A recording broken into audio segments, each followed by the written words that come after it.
ABC 7 business commentator Richard Stern is joining us now. And Richard, a very quiet start to the week on Wall Street.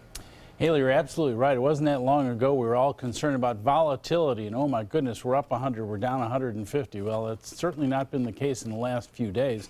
As you're about to see, the biggest move we saw all day long was a whopping 0.2%.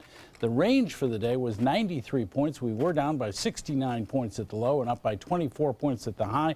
But as you're about to see, when we finished, there wasn't much change. Let's take a look at the closing figures there. You see the Dow down by 19 points, not even 0.1%, closing at 20,052.42 on volume of 677 million shares. The NASDAQ down 3 points, not also below 0.1%, 6/100ths, closing at 5,663.55.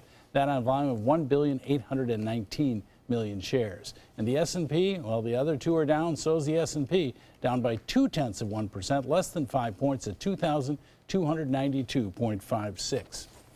Well, if you own shares of Hasbro, the toy maker, chances are you're feeling pretty good about what happened today. The stock was up by more than 14%. That's an amazing move for one day, but the company reported all-time record revenues, all-time record earnings, revenues above $5 billion for the first time ever. And as you see on that video, the reason for it is, guess what? Frozen and Disney Princess. Both of those had been a product produced by Mattel.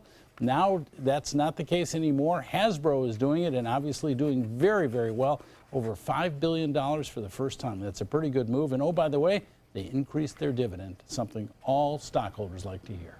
Yep, they sure do. You also have some news on a company that serves a lot of people here on the Suncoast, and that's Frontier Communications. And Scott, I remember once you said something not very kind about them, so I'll leave that alone. But their stock down sharply today, not performing well, does pay a big dividend if they can pay it, but the stock down very, very sharply, not looking terribly attractive. Well, I know we've done some stories on their problems when they took over for Verizon, that's for sure. Yes, we have. All right, Richard, thank you. You're welcome.